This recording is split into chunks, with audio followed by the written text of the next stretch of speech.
নমস্কার বন্ধুরা, আমার কাহিনীর আরো একটি নতুন ভিডিওতে তোমাদের সকলকে জানাই স্বাগতম। স্কুটির উপরে ব্যাগটা দেখে আশা করি তোমরা বুঝতেই পেরে গেছো যে আমি আমার কাজের আমার মেকআপের জিনিসপত্র নিয়ে বেরিয়েছি, একটা কাজেই বেরিয়েছি। আর সেদিন ছিল একটা বৃষ্টিমুখর দিন। এখন তো প্রায় প্রত্যেক দিনই বৃষ্টি হচ্ছে, সেদিন যেন সারা দিনই বৃষ্টি পড়ে চলছিল। তো এখানে আমি পৌঁছে গেছি আমাদের ডোমজুড়ের অন্নপূর্ণার সামনে।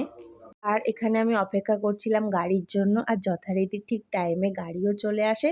আর আমরা গাড়ি করে চলে যাই বারাসাত রবীন্দ্র ভবন। সেখানে ছিল একটি সংস্থার বাৎসরিক অনুষ্ঠান, এবং সেটা ওই রবীন্দ্র ভবনেই হবে। আর সেই জন্য আমার ডাক পড়েছিল মেকআপ করানোর জন্য। এই দেখো, প্রায় দক্ষিণেশ্বর পেরিয়ে প্রায় পৌঁছেই গেলাম আমরা রবীন্দ্র ভবন। আর পৌঁছেই প্রথমে কিন্তু আমাদের যেটা সবথেকে প্রিয় জায়গা প্রত্যেকটা মেকআপ আর্টিস্টের কাছে, সেটা হচ্ছে গ্রিন রুম। তো সবার প্রথমেই আমরা পৌঁছে গিয়ে আগে নিজেদের জিনিসপত্রগুলো ভালো করে সেট আপ করে নিচ্ছিলাম, আর তারপরে অপেক্ষা করছিলাম শিল্পীদের জন্য। আর তারই মধ্যে আমি এখানে কিছু ফুল কুঁচো করে ওদেরকে হেল্প করে দিচ্ছিলাম, কারণ আমরা অনেকটা আগেই পৌঁছে গিয়েছিলাম। আর তারপর দেখো, আমাদেরকে খেতে দিয়ে দিয়েছিল এই ধরনের কাপকেকস। তো বসে বসে সেগুলোই খাচ্ছিলাম। আর তারপরে এই দেখো, সমস্ত কিছু এসে গেছে, কিন্তু যে শিল্পী যাদেরকে আমরা সাজাবো তারাই কিন্তু এখনো এসে পৌঁছায়নি। তাই চলো তোমাদেরকে একবার ভবনটা ঘুরে দেখিয়ে দিই। এটা হচ্ছে অডিটোরিয়াম, আর এটা হচ্ছে দুটো ফ্লোর আছে, নিচে আর ওপরে। আর এখানে সমস্ত অডিয়েন্সরা বসবে, আর পারফর্মটা যেখানে হবে সেটা হচ্ছে এটা। তখনও কিন্তু কোনো রকম শিল্পী আসেনি, শুধুমাত্র বাদ্যযন্ত্র সহকারী যারা রয়েছেন তারাই সমস্ত কিছু ঠিকঠাক করছিল। আর এই যে বাইরে বেরিয়ে দেখছি যে এই ভবনটার এই অবস্থা, এখন হয়তো কাজ চলছে, অনেক পুরনো এই ভবন। এই সামনে ছিল একটা খুব সুন্দর সরোবর, সেখানে গিয়ে একটুখানি হাওয়া খাচ্ছিলাম, কারণ অনেকটা আগেই পৌঁছে গেছি, তোমাদেরকে আগেই বললাম। তো যাই হোক, এবার তো মোটামুটি কাজে লাগতে হবে, বেশ অনেকটা সময় অতিক্রান্ত হয়ে গেছে। তো খুব সুন্দর করে নিজেদের জিনিসপত্র সেট আপ করে নিয়ে একের পর এক শিল্পীকে তাদের চরিত্র, তাদের ক্যারেক্টার অনুযায়ী আমরা কিন্তু সাজিয়ে দিয়েছিলাম।